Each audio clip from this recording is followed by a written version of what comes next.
It's okay, Jonathan. I'll see you later.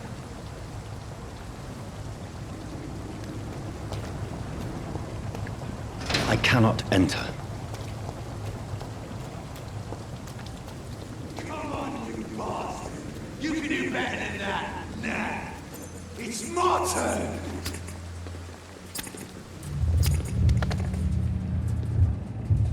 Rotten or pristine, each heart contains the seeds of life.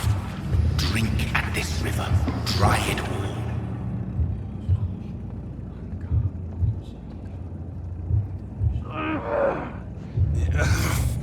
Oh, come on, you bastard! I won't bite! Sir, please. You've lost too much blood. Calm yourself. You think I didn't notice? Stop your staring and get me to an hospital, you arse!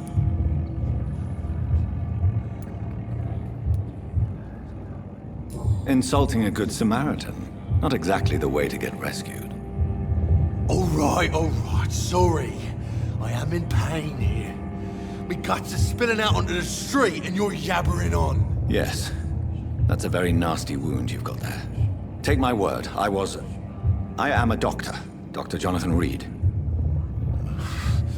Name's Clay Cox. I'd appreciate you helping me to a better place, Doc. Follow me, Mr. Cox. Let me assist you to that better place.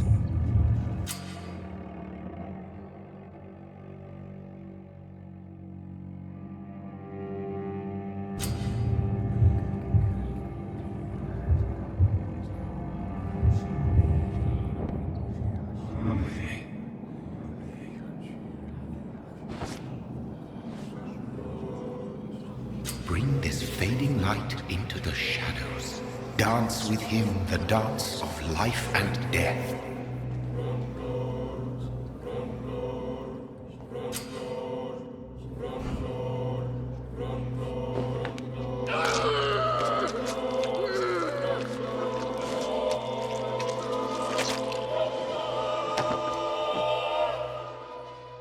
In the back, you bastard! Didn't have the guts to fight me. Fuck you. I'll kill you. I'll kill you.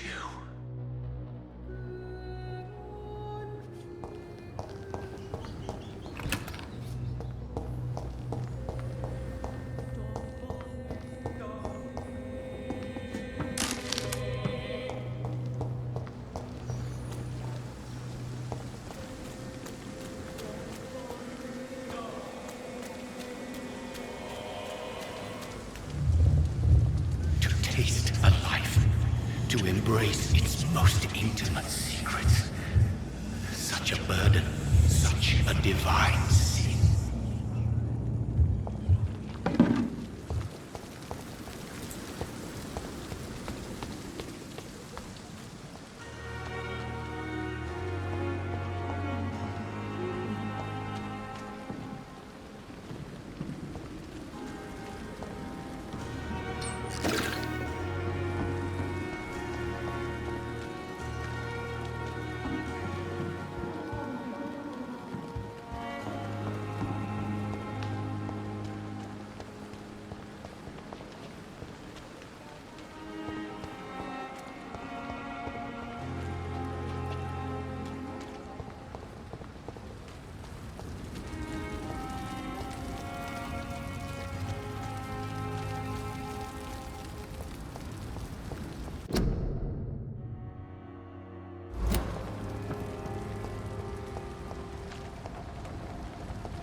Scowl voices in the garden. I should investigate.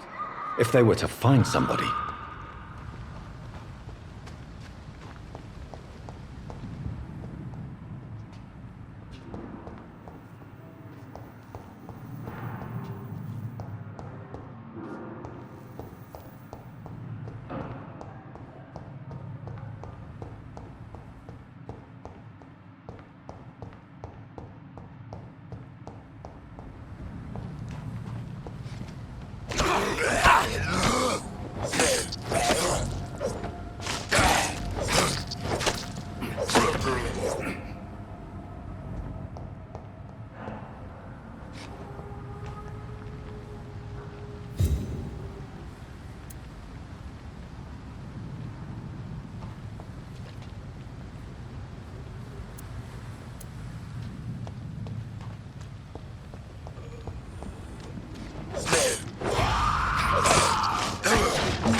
It's locked, all right.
Doctor, where have you been? I've little time to play hide and seek with new staff members, no matter how illustrious they may be.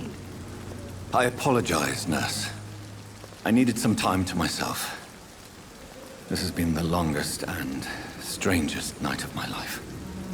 You delivered poor Mr. Hampton from a terrible fate. The means to that end should be of little concern, Doctor. Thank you, nurse. What can I do for you? Dr. Swansea insisted we provide you a quiet office. You'll find it on the second floor with your name on the door. Thank you. Nurse Crane, isn't it? Yes, Dorothy Crane. Welcome to Pembroke Hospital, Dr. Reed. Your office has been prepared.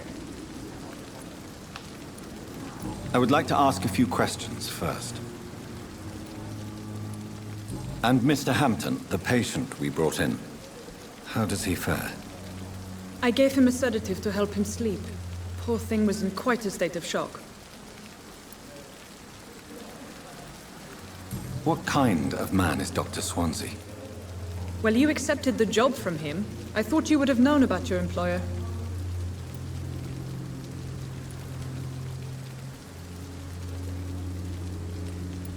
Apologies, I've only just met him the once.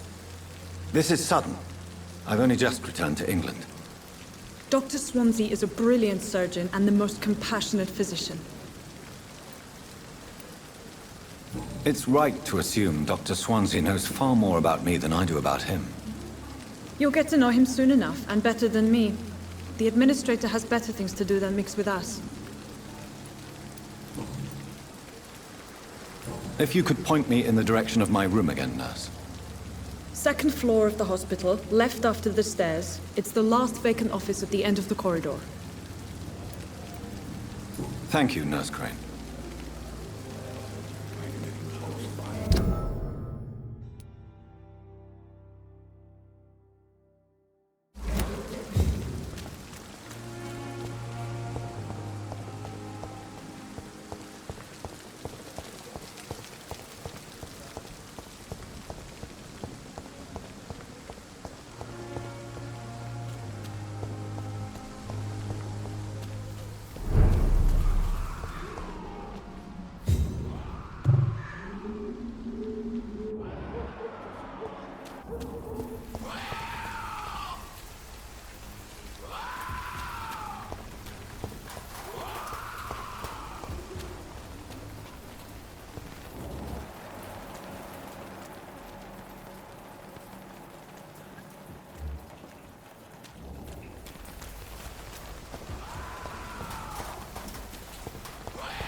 not let you down, my boy.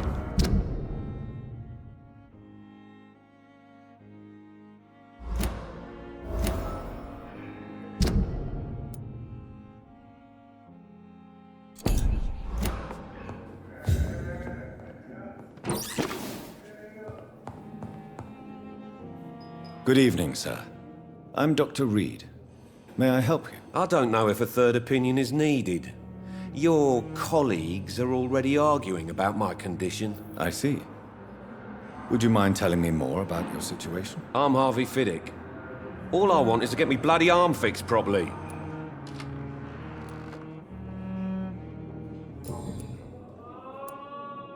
Tell me about yourself, Mr. Fiddick. I'm just a regular guy waiting to get his arm fixed, so I can return to work and to my family. I was more curious about what you were doing before being hospitalized. I'm a carpenter, and a good one too. But that means I need both arms to feed my family, Dr. Reed. Are you satisfied with your treatment here? Well, it's clear that I've chosen a bad time to be injured.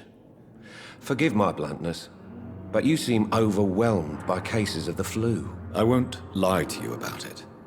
I'm afraid we are. Are you sure you don't want to operate yourself, Dr. Reed? I have the feeling you're very capable, and your colleagues seem to think so too. In other circumstances, you would be right. But for now, I don't think I can take on the responsibility. My apologies. Tell me about the doctors who are arguing about your case. Strickland and Aykroyd. They both want the best for me, but there's a lot of pride there. Doctors are no different from carpenters, it seems. What do you mean? I often had professional arguments with rivals on a building site. Difference is, I disagreed about wooden nails, not flesh and bones.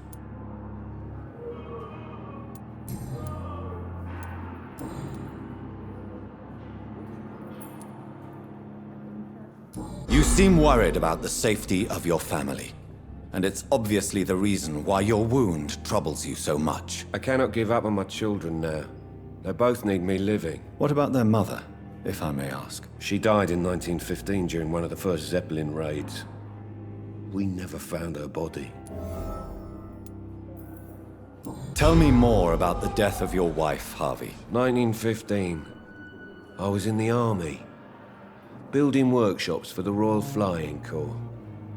Helen was happy I wasn't sent to the front. What happened? The Germans sent Zeppelins to bomb the construction site, but they missed their target.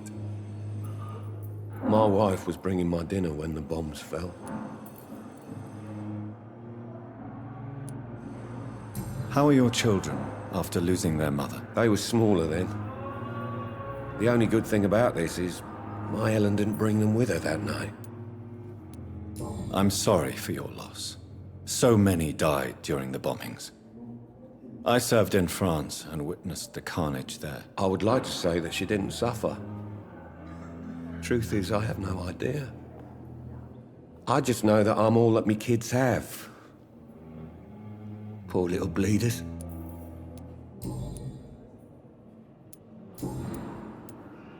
Goodbye for now, Mr. Fiddick. I'll see you later. My sweet girl. Reads me like a book. I never could keep anything from her.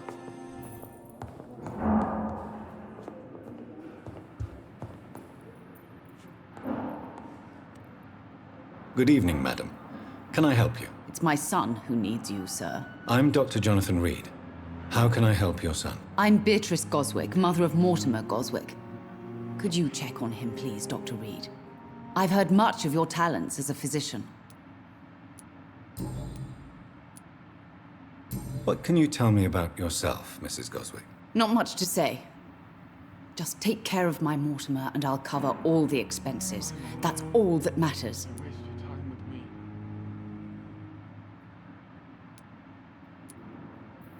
Are you really that rich? Most of the patients here are of a more humble origin, if I may say so. Yes, thanks to my husband. May he rest in peace. I can cover any needed medical expenses. May I ask if you have an occupation, Mrs. Goswick? I'm a teacher by profession.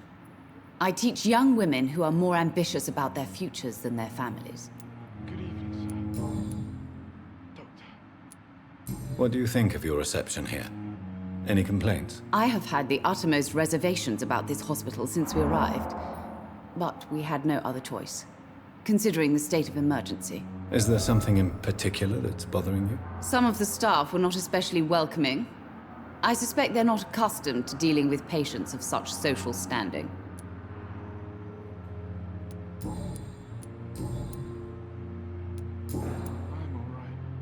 Goodbye, Mrs. Goswick. Good evening. I'm Dr. Reed. Can I help at all? No, Really?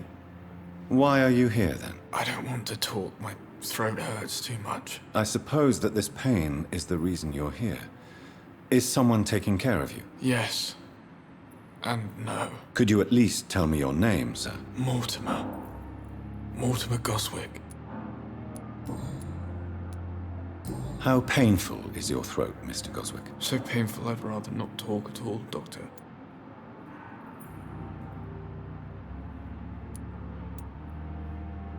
I'm sure you realize a doctor and his patient have to communicate, sir. Would it help if I gave you some paper and a pen? Not really. I see. Then maybe it's not just your throat that hurts, Mr. Goswick. Perhaps your sore throat is just the consequence of something more hurtful. Yes, maybe. But I don't want to talk or even write about it now. Why did your mother have you hospitalized here? She seems convinced this is a bad hospital. My mother just wants the best for me. She won't rest while I'm here. She'd go all the way to hell and back to help me.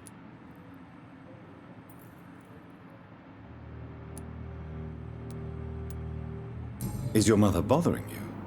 As your doctor, I can ask her to leave you alone if you would prefer. That's tempting, Doctor. But you have no idea what my mother is capable of. She would tie herself to my bed if you asked her to leave. Pembroke Hospital may look unorthodox, but rest assured you're in good hands here. It's not me you have to convince, Dr. Reed. It's my mother.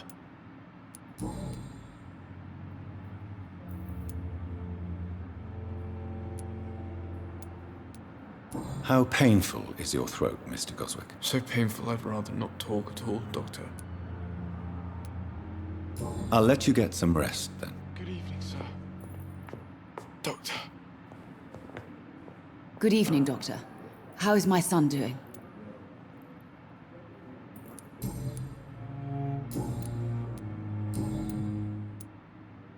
Tell me more about your arrival at the Pembroke Hospital.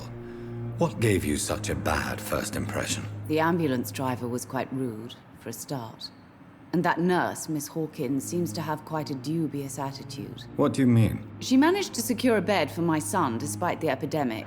It was a relief, but it wasn't cheap.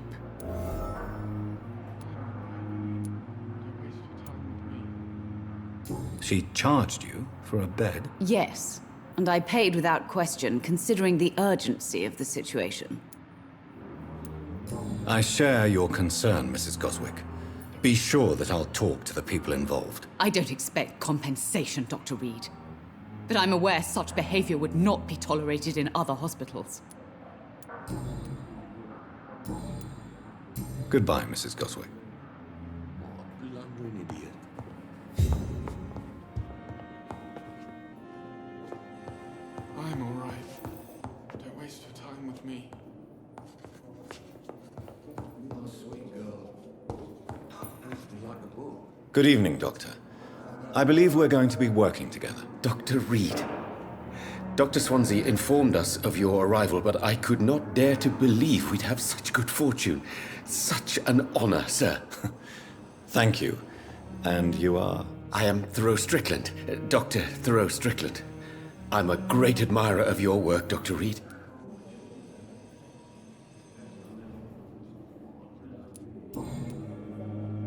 Please, could you tell me something about yourself? I'm a great admirer of your work concerning blood transfusion, Dr. Reed. I run my own experiments. I'm convinced it's the future.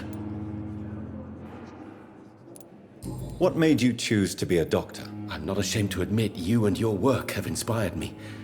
I am honored to have the opportunity to work by your side.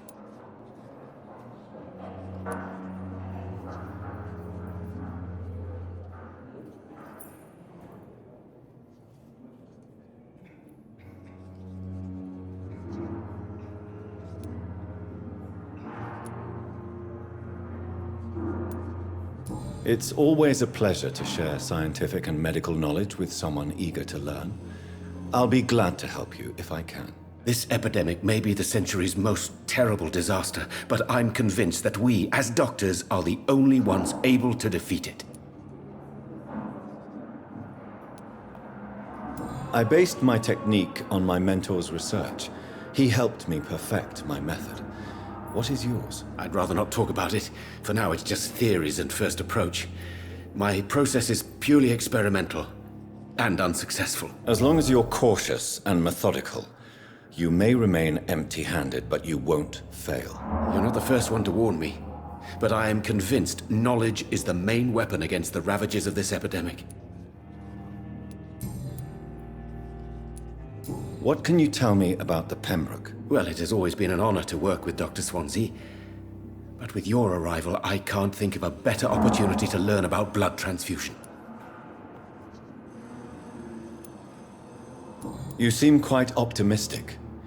It's a rare and precious attitude in these difficult times. I'm convinced that this epidemic is a test of endurance and dedication for us men of science. Questions remain about our capacity to resolve the situation. True.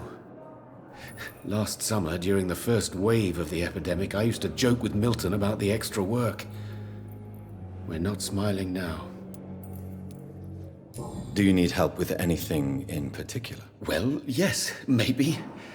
I'm waiting for a batch of products I ordered for my personal research, yet my supplier seems to have vanished. Do you want me to play the errand boy for you? Oh no, Dr. Reed. But if you went personally to his shop, what with your reputation and all, he wouldn't dare to refuse the products I need. I see. Well, give me the address, for I may pass by if I have time.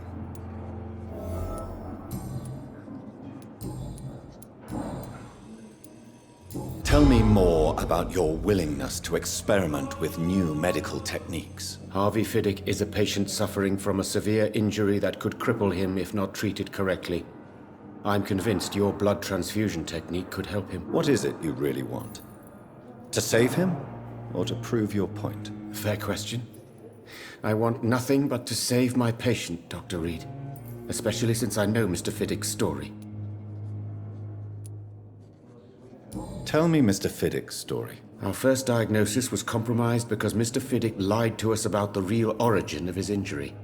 He first claimed it was an accident. But why would he hide such crucial information from us? Because he is a proud father, ashamed of putting his children at risk because of his own negligence.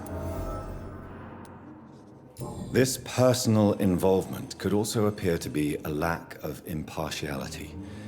You must know that a good surgeon must remain neutral. I agree.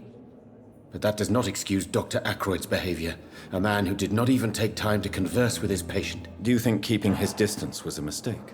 All I know is that I'm taking care of human beings with desires, hopes, and fears. Not some biological machine comprised of blood, bones, and flesh. Goodbye, Dr. Strickland.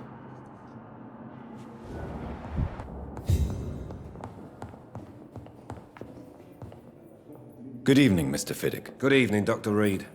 Any news about my operation? Tell me about your injury, Harvey. Why do you feel so guilty about it? My wife died because of me. And now I may lose everything because I've been careless enough to hurt myself. What an arsehole.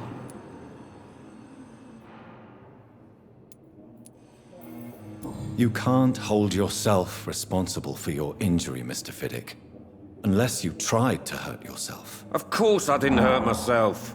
But I can't work until my arm is fixed. My children need to eat, Doctor. How could your job be responsible for your wife's death? I was working a double. She went out to bring me a hot meal and got caught in a German bomb raid. Goodbye for now, Mr. Fiddick. I'll see you later. My sweet girl.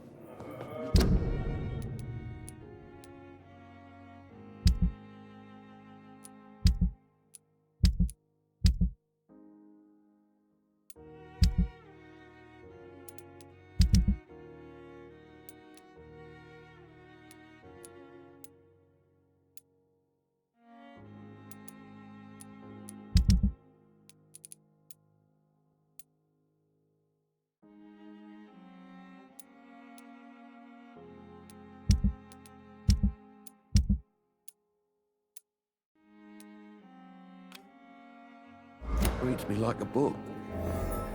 I never could keep it. Good evening, sir.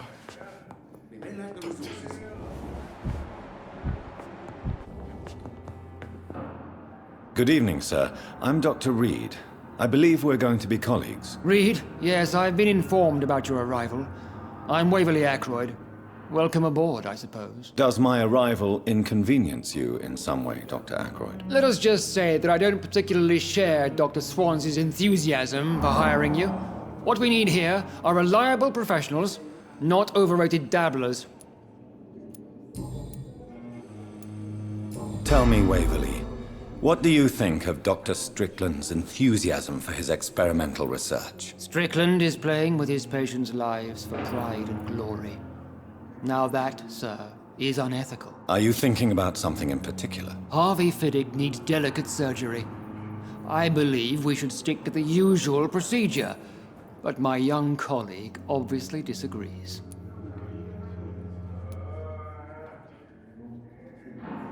And are you not afraid that your rivalry with Strickland may be blinding you? Rivalry? I guess you could call it that. But I will never be childish enough to let my personal feelings affect my judgment. Why do you wish to lead this surgery? I strongly believe that Mr. Fiddick should not be butchered to test an unproven procedure.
Other people may say that's too conservative a point of view. Conservative? And what are you going to say to Mr. Fiddick if he loses his arm because of the operation? Because that's what's going to happen if the surgery is a failure.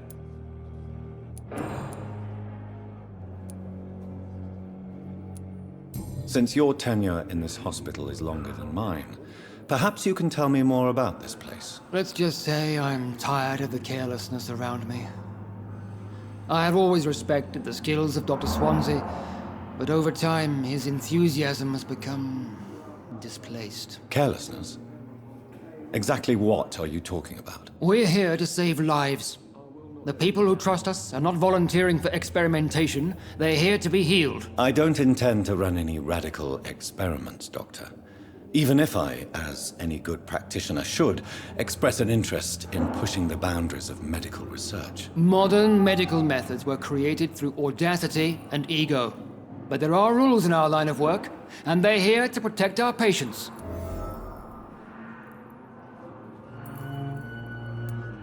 If you have a problem with me, Dr. Ackroyd, please feel free to tell me. Dr. Swansea has imposed your presence on this hospital without asking anyone's advice. The benefit of his position. But I don't agree with it. I know we've never met before, but I believe this hospital could use all the help it can get. You will agree with that, I'm sure. Oh, but I have heard about you, Dr. Reed. Of course, you can't say the same about me, since I have not wasted my time courting the press.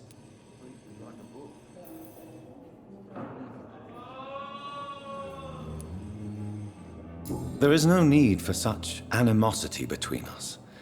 Don't you think the epidemic is already enough to deal with? That is one point we could agree on. And that is precisely why I want to be sure that you will be of help to this hospital, instead of a burden. I don't know what you've heard about me, but I have already proved my value as a practitioner. I don't question your skills, Dr. Reed, but your motive. Is it money? Fame? Or are you truly dedicated? And what exactly is that supposed to mean? I served in the war just like you. But unlike you, I did not use the wounded to play the modern sorcerer. Be careful what you insinuate, Dr. Ackroyd. I only want you to admit you used those men to improve your theories. This is ridiculous. My blood transfusion technique saved many lives, and you know it. You see? That is exactly what I hate about people like you. You avoid this kind of accusation instead of facing reality. It seems you have bad memories of your military service. I refuse to see this industrial slaughter as scientific progress. War only reveals the worst in men. We can at least agree on something, Dr. Ackroyd. Thank you for your time. We'll talk later. Waste your time with me. Come now, we can handle this.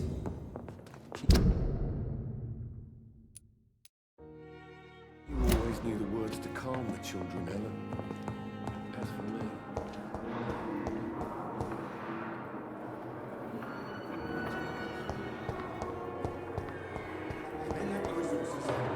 Good evening, nurse. Good evening, Doctor.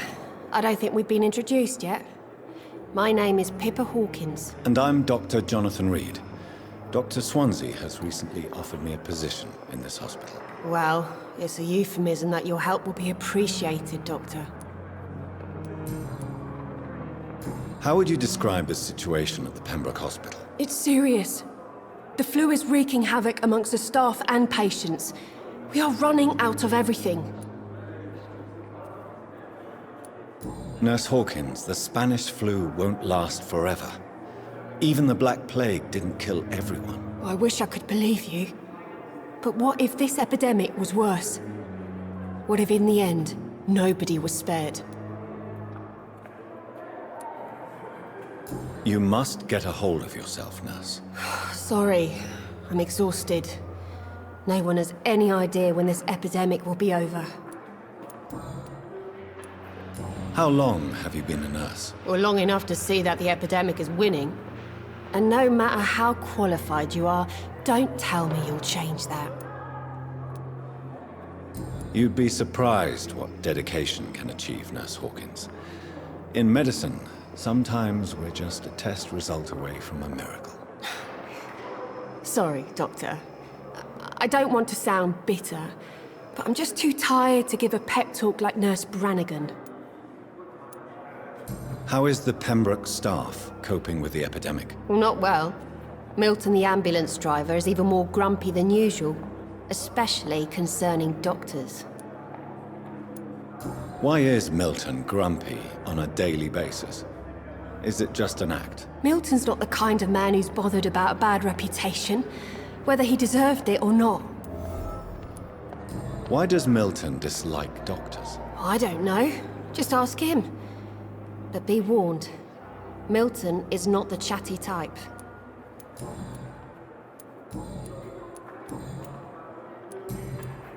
Goodbye, Nurse Hawkins.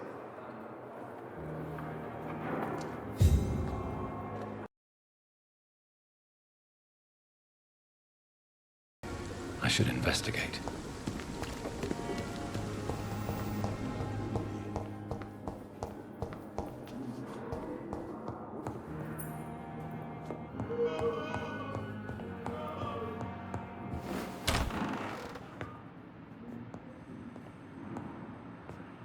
Good evening, Mr. Goswick. How are you? I'm okay.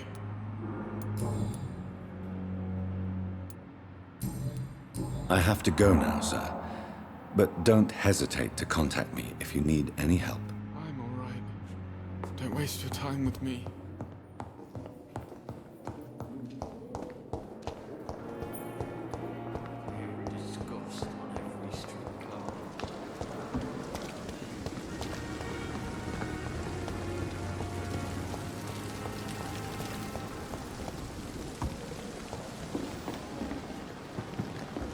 Patients are not fools. They know we are overwhelmed by this horrifying epidemic. It is now or never.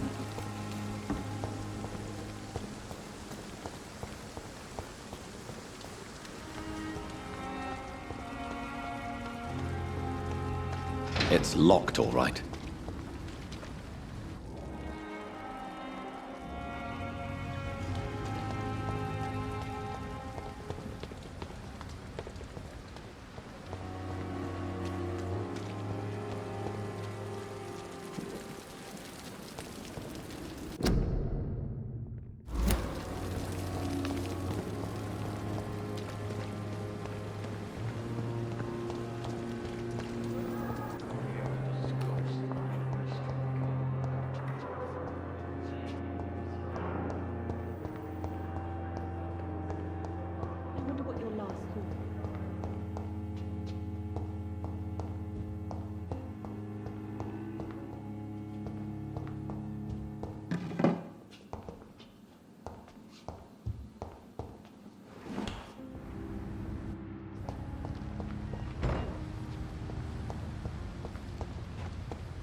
This must be the place. It's definitely away from prying eyes. Relegated to the shadows. A kingdom of my own. At least I won't be sleeping in a coffin.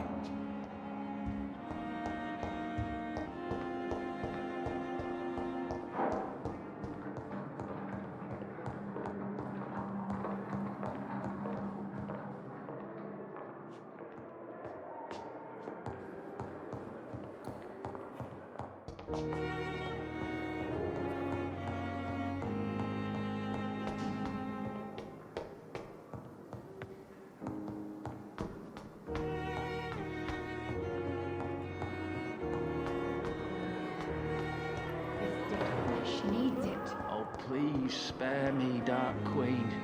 Spare your obedient slave. Good evening, Mr. Elwood. Evening, Dr. Reed. Why do you feel responsible for the injury, Thomas?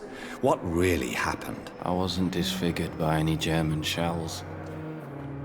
It happened during my leave. It was an accident.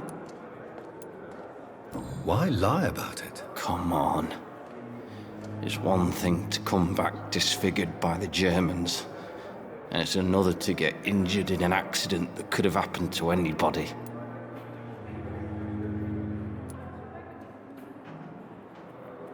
Reconstructive surgery has been very successful for some soldiers. I don't want to wear a bloody mask for the rest of my life. I'd rather stay here and just be forgotten. Tell me what really happened then. I went with a whore in Rouen. Dead drunk I was. The hotel was a shithole. There was a fire that night. Did you start the fire? Were you trying to avoid going back to the front? That's not uncommon, you know. No. It's just that I was asleep when the flames reached the room. The girl was long gone.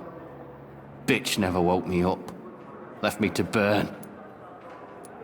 Why lie about it? Come on. It's one thing to come back disfigured by the Germans, and it's another to get injured in an accident that could have happened to anybody. Reconstructive surgery has been very successful for some soldiers. I don't want to wear a bloody mask for the rest of my life. I'd rather stay here and just be forgotten.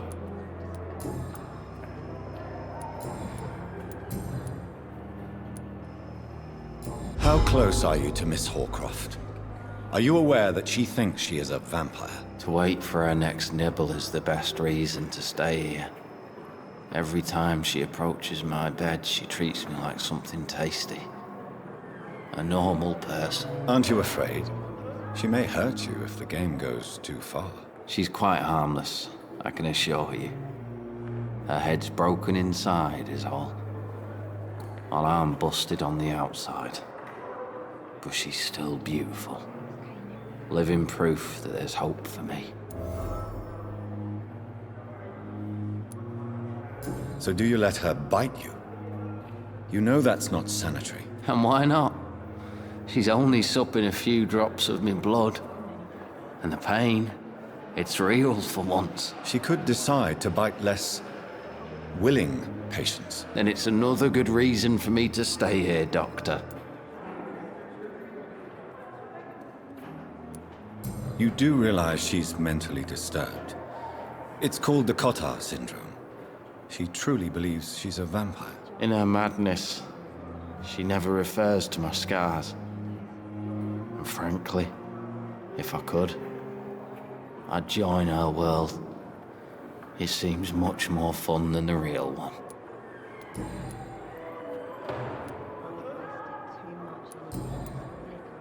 Goodbye for now, Mr. Elwood.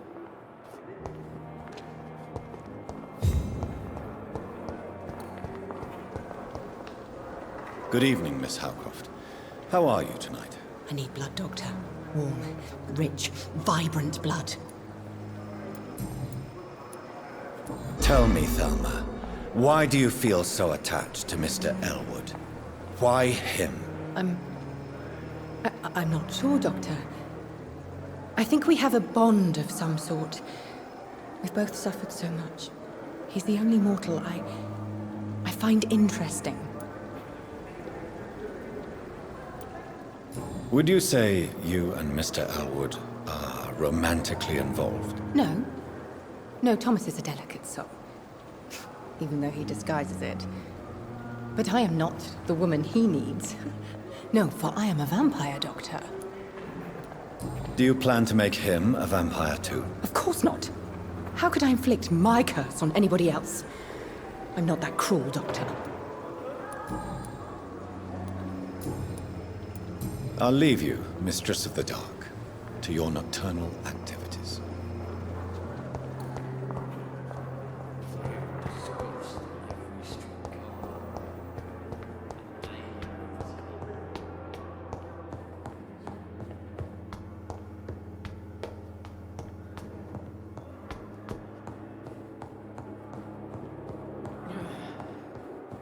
Please come back later.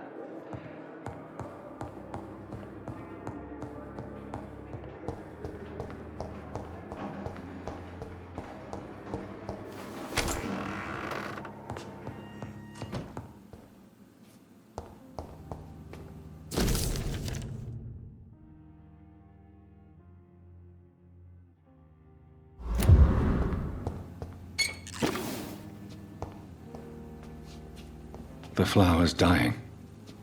It needs water.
William Bishop's blood is much more unstable than human blood and shows extensive mutation.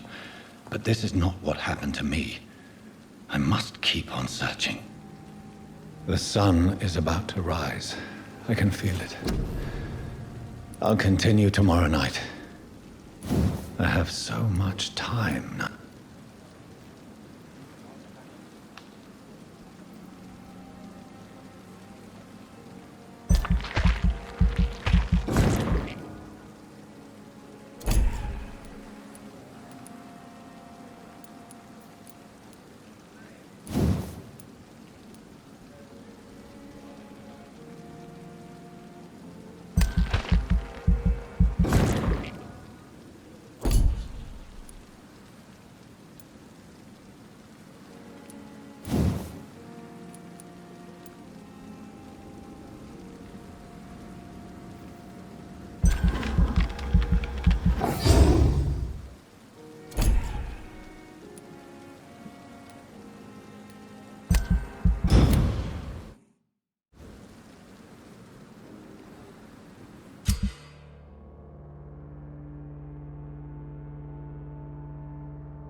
If I'm to stay here until my research is complete, I'd better learn to hide my true nature from the mortals.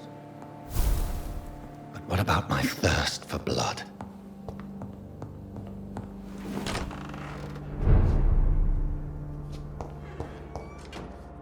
Yes, Nurse Crane? How can I help you? I'm so sorry. I know Dr. Swansea wanted you to rest, but we have somewhat of a crisis.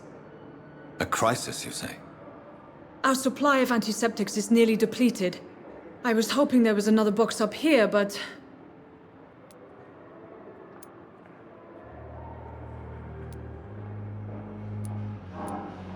What type of hospital are you running? No antiseptics? You have been away too long, Doctor. With the war and now this epidemic, supplies have been running scarce for months now. I may have a solution.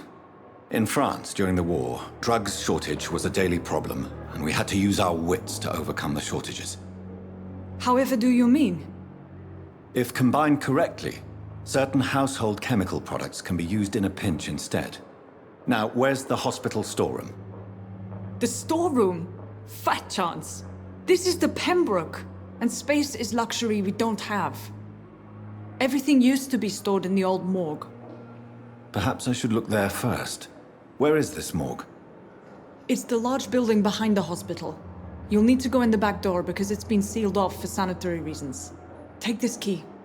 It opens a small back entrance at the end of a narrow street. The abandoned morgue behind the hospital. A small door at the end of a narrow street. On my way then. Thank you, nurse.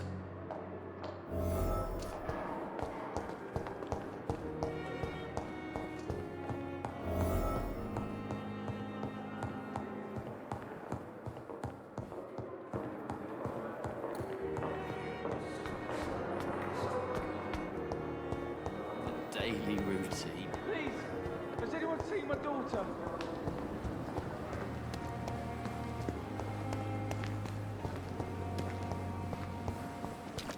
Another night.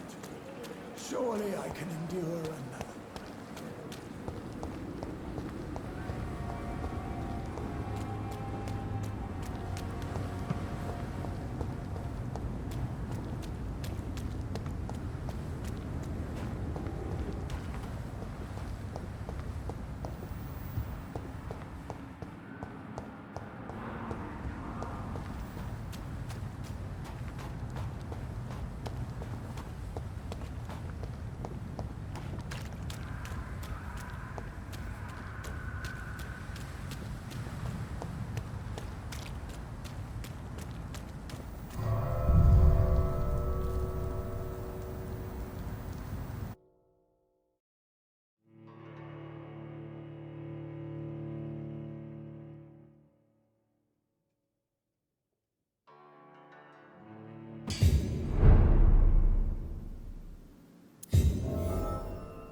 I cannot enter.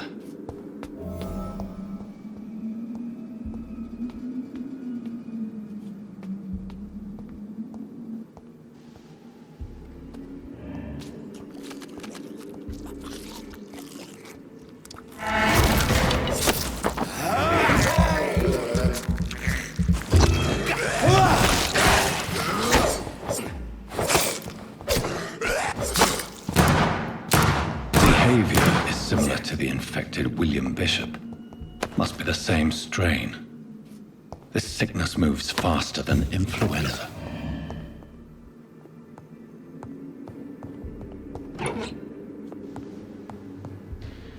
This key will surely grant me access to the basement.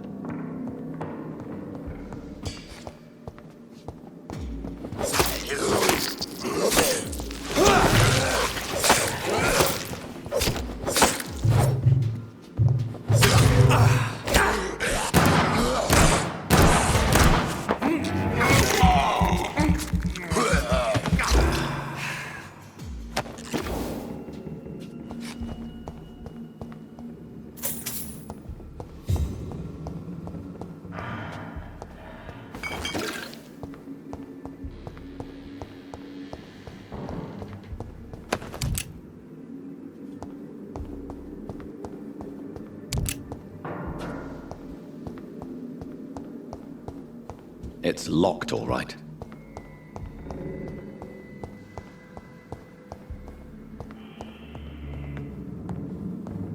Balls of Mars, fortifiers. As popular as they are ineffective. But they do contain iron tartrate, and that might prove itself useful.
These skulls feed from corpses and the husks of animals. They're not our blood.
It's locked.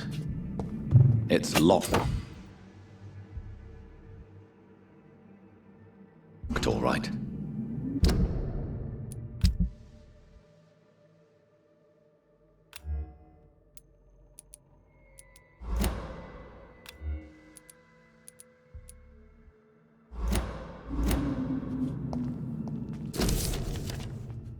Mr. Connor's injuries don't match the report. I'd bet...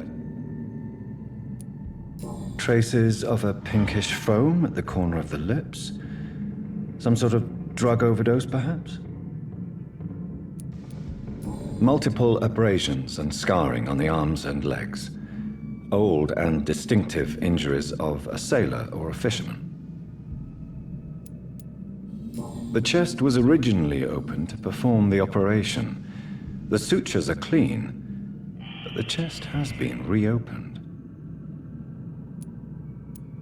A puncture over the left lung, possibly a chest tube insertion. Not the cleanest work, but I think it was successful. Signs of internal bleeding. So, Dr. Tippett's anesthetics were incorrectly dosed, causing the patient's death. And then he tried to operate on him again. Tippett has made an egregious error. It's time we talked.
These scowls can be so ferocious.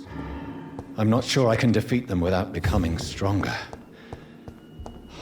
To drink blood is so tempting.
words to calm the children, Helen.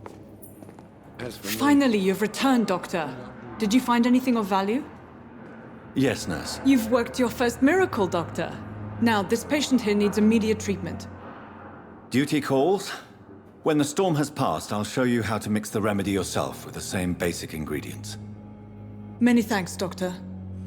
When you've finished, you ought to report to Dr. Swansea in his office. He's been looking for you. Seemed pressing.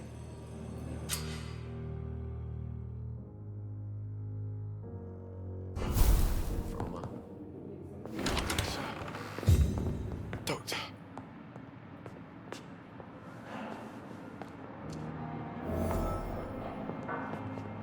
This hospital seems to be falling apart. Good evening, Mr. But Goswick. in the circumstances, How are you? I'm okay.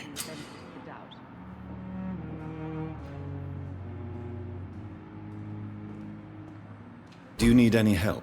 I'm afraid I may, sir. I don't mean to be a burden. You are not a burden, sir. Healing you is my responsibility. And you have my gratitude for that.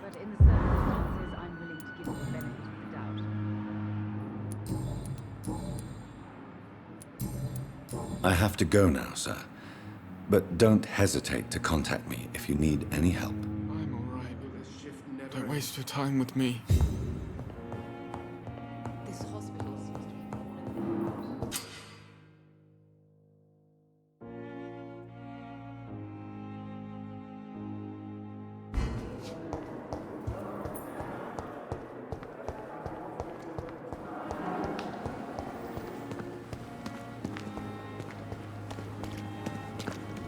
Patients are not fools. Good evening, Dr. Tippett. Dr. Reed, any good news to share? Corcoran, I want you to tell me about Mr. Connor. How did he die? What happened? He was my patient. He died because of my mistake. That's the blunt truth.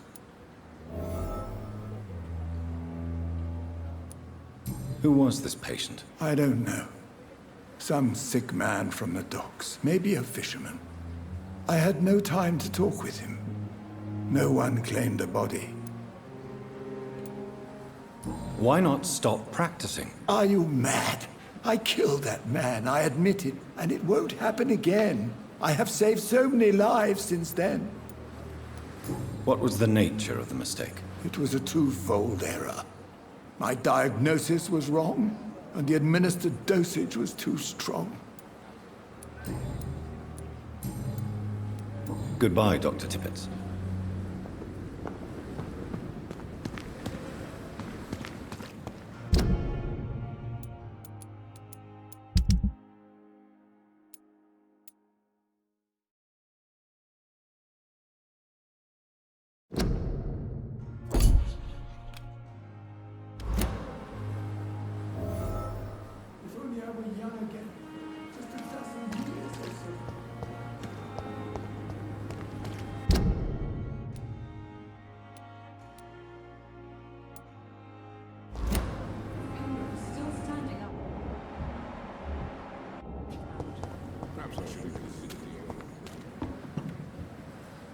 Good evening, Nurse Brannigan. Good evening, Doctor.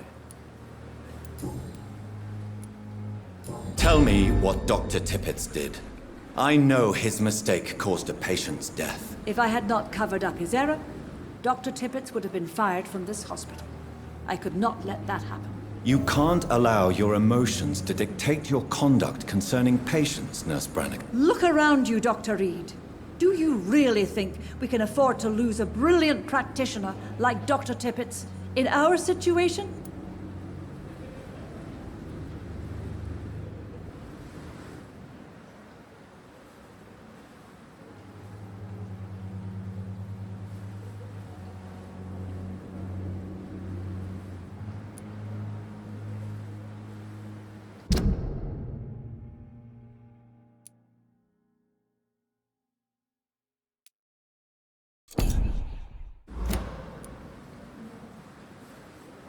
Perhaps you did it with the best intentions, Nurse Brannigan, but you took a great risk.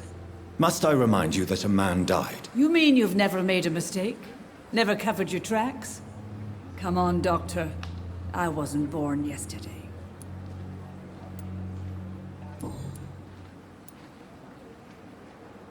I've decided that I won't reveal Dr. Tippett's, shall we say, misdemeanor. I'm so glad you share my point of view. Dr. Tippett is a brilliant practitioner. We most definitely need his know-how. I hope you're right. This is a huge risk we're taking. Dr. Tippett must regain his confidence. Please, keep this decision between you and me. He doesn't need to know you've found out. Goodbye, nurse. Call me if you need assistance.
So tired.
Take to fix me properly. A month? A year? You have the right.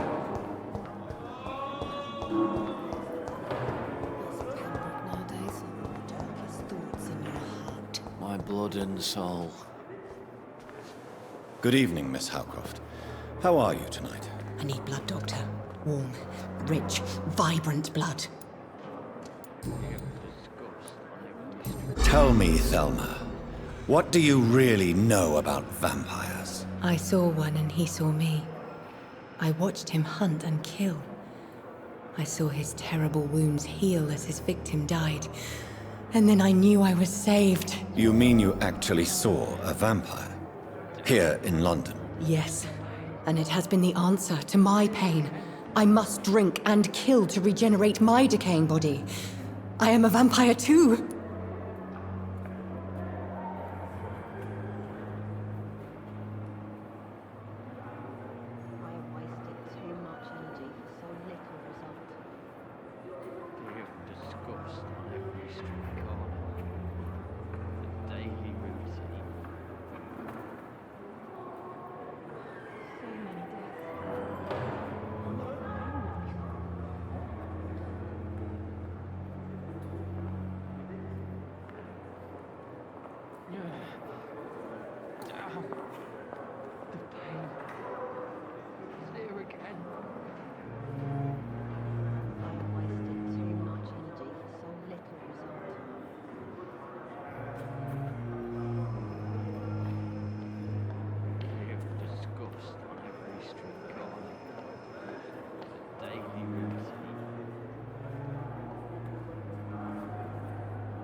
You have no idea what problems your claim could cause if heard by the wrong people, Miss Howcroft.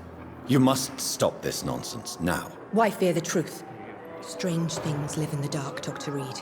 Strange and ancient beings that were here before this island even had a name. I'll leave you, Mistress of the Dark, to your nocturnal activities.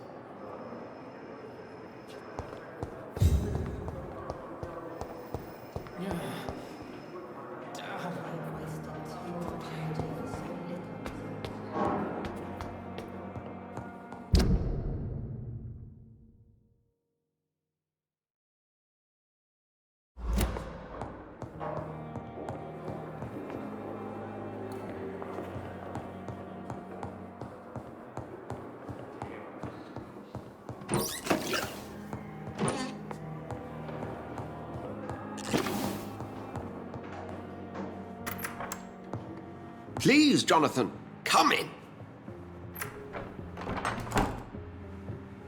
Fascinating, is it not? In the last decade, so many mysteries have been brought to light with our microscopes. The human body, biology's penultimate frontier. The more we explore its boundaries, the less we're able to trace a clear line between life and death. You, my friend, have a foot in both countries. The view must be vertiginous. It's at least as vertiginous as chatting about vampires with you, I would say. This must be all so new to you. This area of town, the hospital, a brand new life. How stimulating it must be. I wish I could share your enthusiasm, Dr. Swansea, but my condition defies scientific categorization. Undead? Unalive? Immortality defies logic. I cannot express my thrill at this serendipitous turn of events. The world's most eminent specialist in blood transfusions, a vampire. One might say a gift from heaven.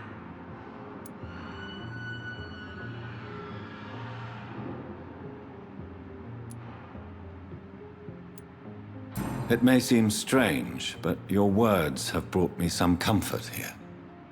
Forgive me. I've been an admirer of your work for a long time, and now you are so much more than a brilliant physician. And please, call me Edgar.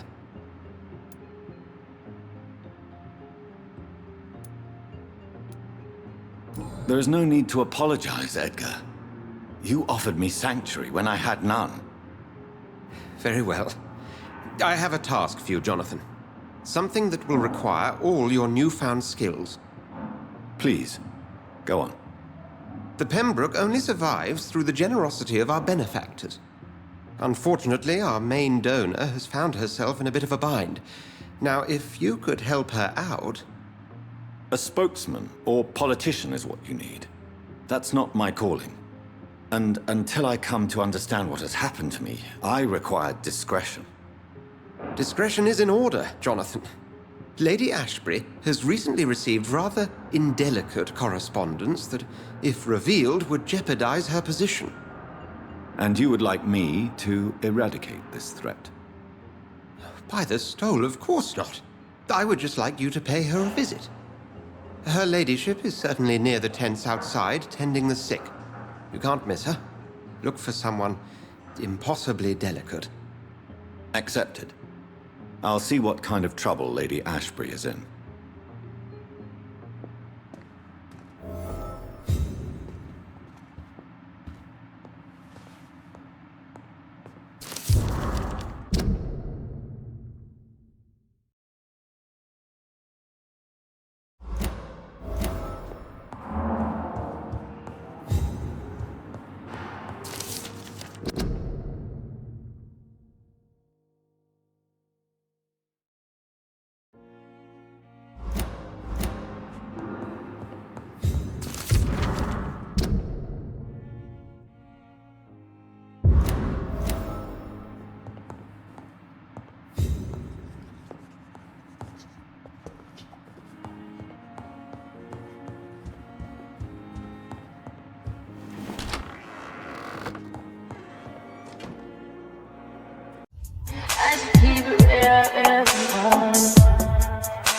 High volume. Am I really there?